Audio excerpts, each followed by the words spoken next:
कुर्सी तो है, धर्मेंद्र प्रधान जी को मैं कहना चाहता हूं, सुनो भाई, कुर्सी तो है, आपका जनाजा थोड़ा ही है।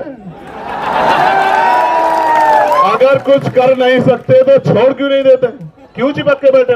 ये तो एक केंद्रीय मंत्री के पद से इस्तीफे की बात, ऐसे कितने ही मंत्रियों को लगातार इस्तीफे देने पड़ेंगे। देखो 20 तारीख को प्रोटेस्ट होगा तो प्रोटेस्ट होगा, और ऐसा प्रोटेस्ट होगा कि पिछले 10, 12, 15 साल में तो ऐसा प्रोटेस्ट दिल्ली में नहीं हुआ होगा। मैं नौजवानों के इस इनकलाब को जिंदाबाद करता हूं।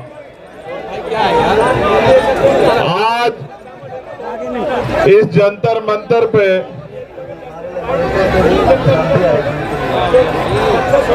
मैं बहुत इंपॉर्टेंट बात आपसे करने के लिए आया, और वो तभी संभव होगी जब आप शोर शराबा बंद कर दोगे। अगर आप बोलते रहोगे, नारा लगाते रहोगे, तो फिर मेरी बात आप तक नहीं पहुंच पाएगी। और मैं कई बार इस जंतर मंतर पे आया हूं। ये जंतर मंतर जहां से जहां तक दिखाई देता है, और जहां तक दिखाई भी नहीं देता उसको भी हमने कई बार जो है जन सैलाब से भरा है। यहां आप और मैं इस बात को जानते हैं, लेकिन आज के आने के पीछे जो उद्देश्य है वो बहुत महत्वपूर्ण है। सबसे पहले तो मैं इस आंदोलन के साथियों का धन्यवाद करना चाहता हूं। जो आंदोलन में साथी बैठे हैं, हमारी बहनें, नौजवान साथी, प्यारे भाई, बुजुर्ग माएं, उन सब का धन्यवाद करता हूं, क्योंकि पिछले लंबे समय से वो लगातार लड़ रहे हैं, और इस तरह से लड़ रहे हैं कि जो नहीं भी सुनना चाहता उसको भी सुनना पड़ रहा है, जो नहीं भी देखना चाहता उसको भी देखना पड़ रहा है, और जो नहीं भी बोलना चाहता उसको भी बोलना पड़ेगा। मेरी बात को आप याद रखना। जो आज चुप है उसको भी कल बीच में आके बोलना पड़ेगा। ये नौजवानों का इनकलाब है, और इसके साथ सोनम भाई जैसे क्रांतिकारी महान योद्धाओं का साथ है। ये जो आपके रेल वाले साथी है ना, ये हटेंगे तो बहुत आसान रहेगा, आप आओगे तो वो भी उठ जाएंगे। मैं आपके उत्साह को समझता हूं, और ये उत्साह बना रहना चाहिए, ये उत्साह आगे बढ़ना चाहिए। प्यारे साथियों,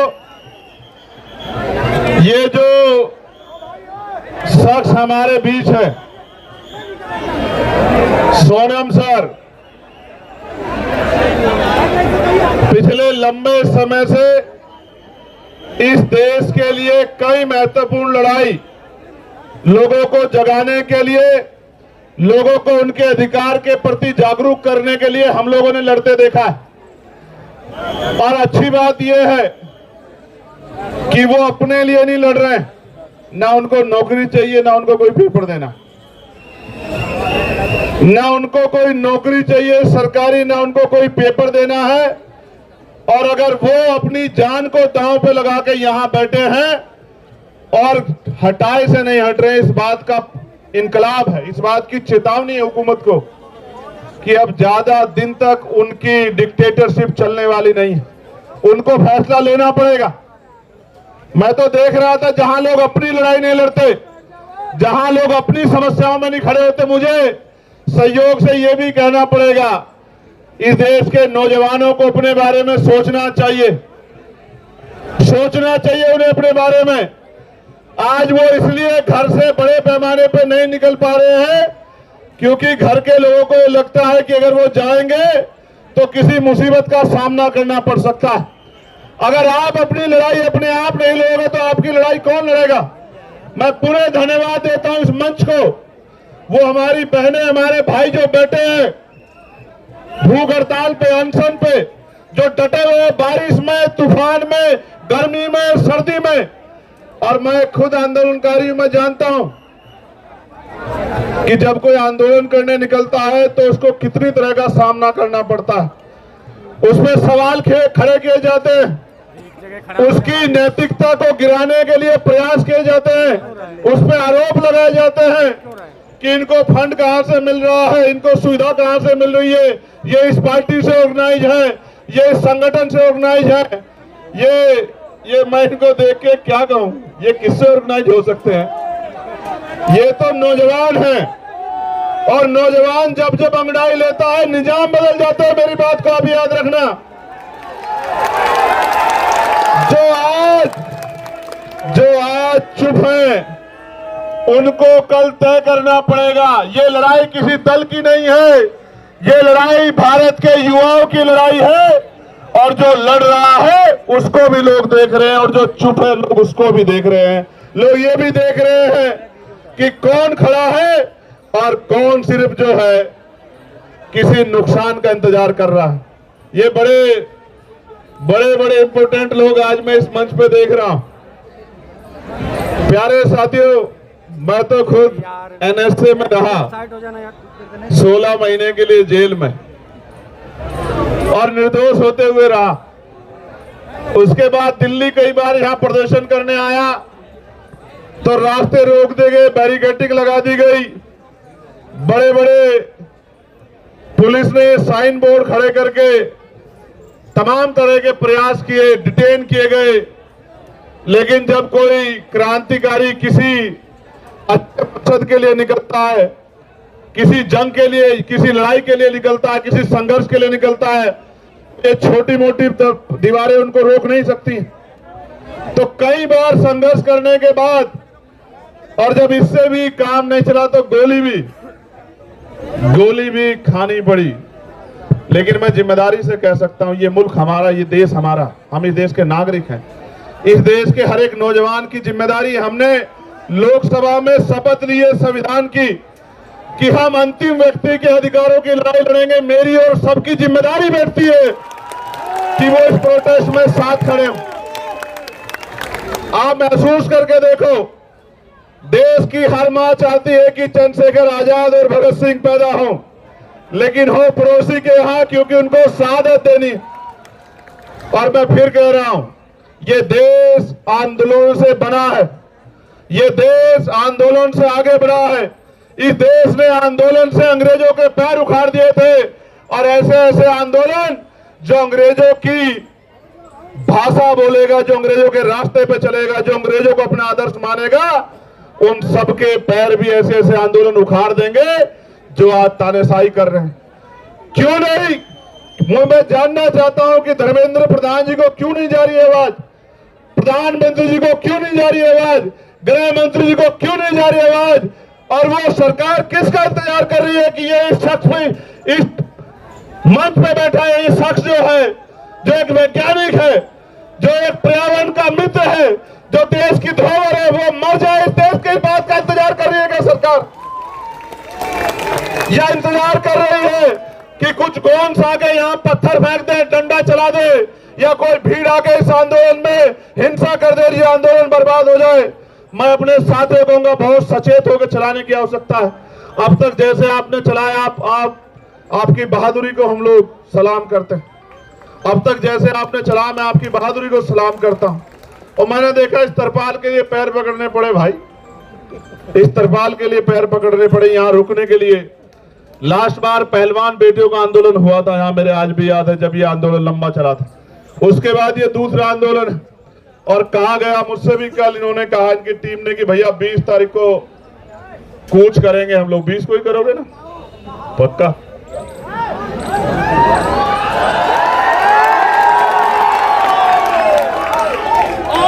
तो लिखो, नोट करो कि 20 तारीख को कूच करेंगे। मेरी बात को आप याद रखें। मैं 20 तारीख को ही आता, मेरा भरोसा करो, मैं 20 तारीख को ही आता। मैंने किसी को कहा भी नहीं आने के लिए, आप जानते हो, मैंने किसी से नहीं कहा कि आ जाओ, लेकिन इनकी वजह से आना पड़ा, इनकी वजह से आना पड़ा। मैंने इनसे कहा कि जाओ उनसे कहो कि वो अनशन त्याग दे, देश को उनकी जरूरत है, युवाओं को उनकी जरूरत है। और इन्होंने कहा कि वो तो नहीं मान रहे। मैंने इनसे कहा मेरा संदेश देना कि उनका भाई इनसे कह रहा है कि त्याग दो, तो संदेश ये आया कि नहीं वो नहीं छोड़ रहे अनशन। तो मैं आज इनसे नहीं कहूंगा अनशन छोड़ो, मैं बिल्कुल नहीं कहूंगा। मेरे आज भी याद है जब शहीद आजम सरदार भगत सिंह जेल में थे, उनके पिताजी चले गए एप्लीकेशन लेके अंग्रेजों के पास कि इनकी सजा माफ कर दी जाए। तो मुझे याद है शहीद आजम सरदार भगत सिंह जी के वो शब्द अपने पिता से जब उन्होंने कहा कि आज आपने मेरी पीठ में छुरा घोंपा है, जिनके खिलाफ मैं लड़ रहा हूं, आपने उनके आगे कमजोर पड़ने का काम किया। आज आपने मेरे आंदोलन को कमजोर किया, मेरे संघर्ष को कमजोर किया। तो मैं लड़ने वाला व्यक्ति हूं, मैं इनका संघर्ष कमजोर नहीं करूंगा। अगर इनको कुछ होगा तो इसका खामियाजा इस सरकार को भुगतना पड़ेगा, मेरी बात को आप याद रखना। हमें इनको मनाने की जरूरत नहीं है कि ये अनशन त्यागे, देश की सरकार से सवाल पूछने की जरूरत है कि वो इस डिक्टेटरशिप को क्यों कर रही है। जो शिक्षा मंत्री पेपर नहीं बचा सकता है, वो युवाओं का भविष्य कैसे बचाएगा, इस बात का जवाब शिक्षा मंत्री जी को देना पड़े। मैं फिर आपसे कह रहा हूं, ये आंदोलन युवाओं के भविष्य को बचाने के लिए, और मैं देश के हर एक युवा से कह रहा हूं, जब ये लड़ सकते हैं जिनको नौकरी नहीं चाहिए, जिनको पेपर नहीं देना, तो आप भी लड़ सकते हो। इसे इतना बड़ा करो आंदोलन को, क्योंकि ये लोकतांत्रिक व्यवस्था है, ये संवैधानिक देश है। जब आंदोलन बड़ा होगा, मैं गारंटी से कहता हूं कि सरकार झुक जाएगी। हमने पहले भी सरकार को झुकते हुए देखा। किसानों की शहादतें याद करते हुए मैं कहना चाहता हूं, किसानों को नमन करते हुए हमने सरकार को झुकते हुए देखा है।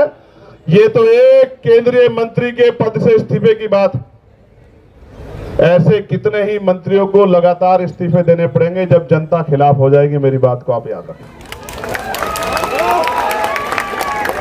कुर्सी तो है, धर्मेंद्र प्रधान जी को मैं कहना चाहता हूं, सुनो भाई, कुर्सी तो है, आपका जनाजा थोड़ा ही है। अगर कुछ कर नहीं सकते तो छोड़ क्यों नहीं देते, क्यों चिपक के बैठे? अगर ये खलल डाल रहे हैं, एक बार जो कह दिया जाए वो माना जाए, उसके बाद दोबारा कहना पड़े तो ये अनुशासन के बाहर। अगर आप कुर्सी पे बैठ के कुछ कर नहीं सकते, देश के युवाओं का भविष्य नहीं बना सकते, तो आप कुर्सी छोड़ क्यों नहीं देते सर? क्यों चिपट के बैठे हो? जब देश के युवाओं को आप जैसा शिक्षा मंत्री चाहिए ही नहीं है, तो काहे को चिपक के बैठे हो? सवाल ये है, सरकार अगर 3 किलोमीटर की बात नहीं सुन रही है तो क्या 300 किलोमीटर की बात सुन सकती है? सरकार सुनना नहीं चाहती है, सरकार सुन के इग्नोर कर रही है। जवाब दो। उनको लगता ये है कि ऐसी अफीम चाट रखी है लोगों ने, कितने दिन याद करेंगे। और ये सच भी है, ये सच भी है। मैं बहुत कड़वी बात कह रहा हूं, जिनके बच्चों के लिए यहां लड़ा जा रहा है, वो माँ बाप घर में इसलिए बैठे हैं कि उनके बच्चों से कोई सवाल उनके बच्चों के फ्यूचर पे ना आ जाए। आपके बच्चों का फ्यूचर है ही कहां भाई? पैसे वाले लोग पेपर लीक करा लेंगे, जिनके जो पावर स्ट्रक्चर से जुड़े हुए लोग हैं उनको पेपर पहुंच जाएगा, तो किसको नुकसान होगा? उसी को ना जो मेहनत कर रहा है, वो किसी भी जाति का हो, किसी भी धर्म का हो। तो ये फिर न्याय, फिर ये अवसर की समता, निष्पक्षता कहां बची? मैं तो उन बहादुर बहनों का भी धन्यवाद करता हूं, उनके हौसले का भी धन्यवाद करता हूं जो डटी हुई है। जहां नौजवान घर में बैठ के रील देख रहा है, वहां मेरी बहादुर बहनें आंदोलन कर रही है। मैं दिल से धन्यवाद करता हूं। 20 तारीख को आओगे नहीं आओगे बताओ?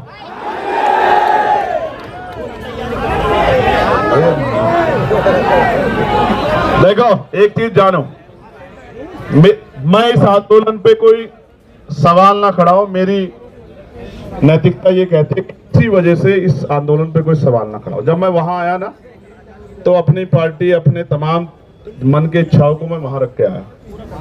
किसी भी पवित्र आंदोलन पर सवाल किसी की वजह से नहीं खड़े होने चाहिए। हर व्यक्ति की जिम्मेदारी बैठती है, वो किसी भी पार्टी का हो। वो जब यहाँ आ जाए इस आंदोलन में तो वो छोड़ आए उसको। वो इसलिए आए क्योंकि उनसे पहले लोग लड़ रहे। जो काम हमें करना चाहिए था वो काम ये टीम कर रही है। ये हमारी जिम्मेदारी थी। हम सपने दिखा रहे हैं, हमें लोग वोट कर रहे हैं, हम लोगों के बीच जा रहे हैं, ये हमारी जिम्मेदारी। इसलिए मैं तो आ जाऊंगा। और मैं तो फिर कह रहा हूं, मैंने उस दिन भी कहा मेरठ में जब मैंने उनकी हालत देखी कि मैं तो बैठ जाऊंगा। मैं बैठ गया तो फिर ये सरकार को भारी हो जाएगा। क्योंकि अगर मैं बैठूंगा तो जितना यहां ये इसका पूरा क्षेत्रफल है, इतने लोग तो रात तक आ जाएंगे। और एक जिले के नहीं आएंगे, एक प्रदेश के नहीं आएंगे। जिसको खबर लगेगी कि भैया वहां हैं, वो आ जाएंगे सब लोग। आप समझ रहे हो? लेकिन ये आंदोलन पीसफुली चलता रहे। मैं इस आंदोलन पे कोई उंगली ना उठे, इसलिए मैं चाहता हूं। ये तो वैसे भी फंडेड लोग हैं। कहां से फंड आया आपको? पाकिस्तान से जोर शोर से आ चुका है, पाकिस्तान से आ चुका है। कहां से? हर जगह से आ चुका है। पीएम के वो भी आ जाएगा। देखो सुनो, ये पाकिस्तान लवर है पहला, फिर ये जोर शोर से इनको फंड्स आ रहे हैं, फिर ये CIA के एजेंट से इनको बात वहां से वो चल रहा है। अभी और रहेगा, पहले वो हिंदू मुसलमान जैसे वो भी यहाँ करके देख चुके ये लोग, धर्म विरोधी सब कुछ करके। लेकिन सवाल ये है, ये लड़ किसके लिए रहे? इनमें से कौन सा ऐसा है जिसका पेपर लीक हुआ है? क्या जरूरत है इनको आने की? क्या जरूरत है इनको खड़े होने की? इनके घर वालों को डर नहीं लगता क्या? क्या उनकी जान कीमती नहीं है क्या? क्या वो आपके लिए लड़ते लड़ते शहीद हो जाए तो भी ना आप जागो? आपको याद है सरदार भगत सिंह क्यों फांसी का फंदा चूमना चाहते थे? उनको ऐसा लगता था कि मेरे जाने के बाद लोग जागेंगे, और यही जिद करके सोनम सर बैठे हुए। मैं आपसे आग्रह करूंगा सर, 20 तारीख को आप, हम लोग जितना बड़ा प्रोटेस्ट आप चाहोगे उतना बड़ा करेंगे, मगर 20 तारीख को आप हमारी भी मान लेना। आप आदमी बता दो कितने चाहिए 20 तारीख के प्रोटेस्ट में आपको, और बताओ यहां से वहां तक, संसद तक आदमी चाहिए, आप बताओ। आप जो कहोगे, आप कहोगे कि यहां से संसद तक आदमी देखने हैं, तो मैं वचन दे कहता हूं। सुनो भाई, मैं कोई बात हवा में नहीं कहता। पहली बात, अगर मैं कह रहा हूं यहां खड़े होकर एडवोकेट चंद्रशेखर आजाद कि यहां से संसद तक आदमी आदमी होगा, तो आदमी आदमी होगा। मेरी बात को आप याद रखें। और सुनो, महापुरुषों की तस्वीरों के अलावा झंडा भी कोई नहीं होगा, क्योंकि इस आंदोलन के साथ खड़े हैं। इस आंदोलन से कोई राजनीतिक लाभ नहीं चाहिए। मेरी बात को आप याद रखें। उस काम को हम लोग करते हैं। बताओ सर, तय कर दो, आप बताओ। चलो, आपका कंसर्न बहुत जरूरी है। 20 तारीख को आप हमारी मान लोगे ना? 20 तारीख को जो आप कहते हो हम करेंगे। आप बताओ, आप हमारी मान लो। देश को जरूरत है आपकी।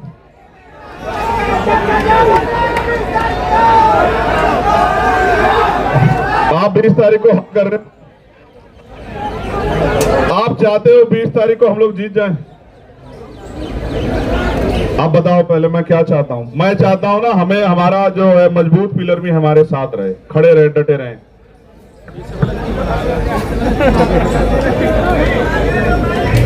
फिर हम विजय दहिया का डांस भी देखेंगे यहाँ 20 तारीख की शाम में।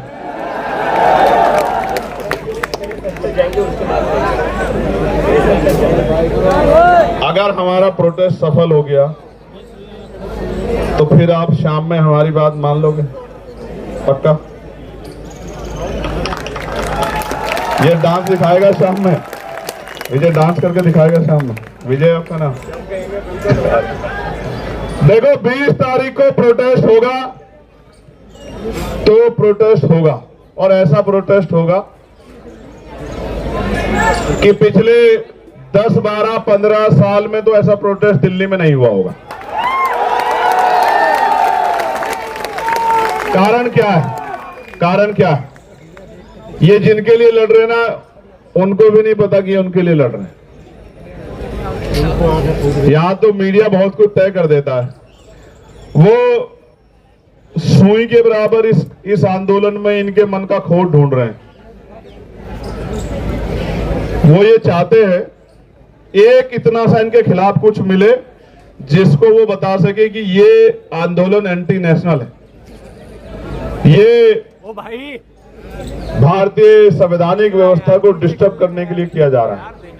मैं यहीं पल पड़ा हूं, यहीं संघर्ष किया। मैंने जेएनयू के बच्चों पे चलती लाठियां भी देखी, मैंने डीयू के बच्चों पे चलती लाठियां भी देखी, मैंने यहाँ एनआरसी से लेके तमाम आंदोलन देखे, और मैंने खुद बताया ना, मैं निर्दोष होते हुए 16 महीने जेल में रहा। जब मुझे बेल मिली तो मेरे ऊपर एनएसए लगा दी रात को 2:30 बजे। हम भरोसा करते हैं लोकतांत्रिक व्यवस्था में, संवैधानिक व्यवस्था में, अपने जो गवर्नमेंट के इंस्टीट्यूशन है उनमें भरोसा करते हैं। हमें लगता है अगर कोई नहीं सुनेगा तो कोर्ट सुनेगी, तो जब कोर्ट से बेल मिलती है तो फिर एनएसए लग जाता है। कहां जाएंगे हम लोग? हम यही आंदोलन कर सकते हैं। और जिनको लगता है आंदोलन से कुछ नहीं होता, मैं आपको फिर कह रहा हूं, 2 दिन पहले हम लोग मिले थे, मैंने इनसे कहा था कि आप बहानो मेरी बात को कि बहुत कुछ होगा, बहुत कुछ होगा, बस आप डटे रहो। और मैंने इनसे कहा कि 20 तारीख तक डटे रहना। मैं प्रार्थना करता हूं महापुरुषों से, कुदरत से, प्रकृति से कि वो 20 तारीख तक इस आंदोलन को और मजबूत करे, स्वस्थ रखे, क्योंकि 21 तारीख की सुबह बहुत सुनहरी होगी भारत में। मेरी बात को आप याद रखें। और मैं इस मंच से कहना चाहता हूं कि जो घर है, चुप है, सो रहा है या जानबूझ के सोने की एक्टिंग कर रहा है, एक बहुत बड़े चिंतक ने कहा है कि कुछ लोग सिर्फ इस वजह से नहीं लड़े कि कहीं वो मर ना जाए, लेकिन सच यह है कि एक दिन मरना सबको है।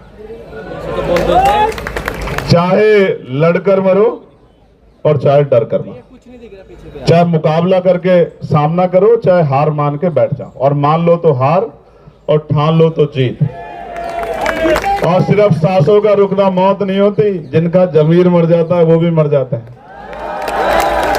ये जिंदा लोगों का मंच है, मैं इनको बधाई देता हूं। हम और हमारी पूरी टीम आपके साथ खड़ी है। जो यहां से मुझे आज सुनेगा, मैं निमंत्रण नहीं भेजूंगा, ना मैं फेसबुक के जरिए आपसे अपील करूंगा। 20 तारीख को मैं यहां मिलूंगा, पार्लियामेंट चलेगी। मैंने भी कोई कमिटमेंट किया। मैं टिहरी जा रहा था तो पुलिस के भाइयों ने मेरा बड़ा सम्मान किया, मेरी शर्ट फाड़ दी। तो मैंने वादा किया था कि 20 तारीख को मैं उस फटी शर्ट को पहन के देश की पार्लियामेंट में जाऊंगा, बताने के लिए, ये बताने के लिए नहीं कि मुझे लाठी लगी है या मेरी शर्ट फाड़ दी गई है।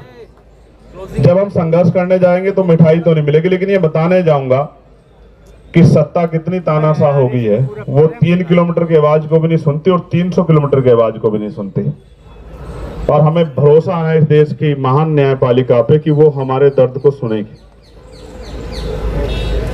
एक दिन पहले पेपर लीक की खबर आती है, जब बच्चा अपना पूरा मन बना के हिम्मत करके पहुंच गया सेंटर पे, और जब वो खबर आती है तो वो ऐसा हो जाता है उसको जैसे उसकी शरीर की हिम्मत टूट गई हो।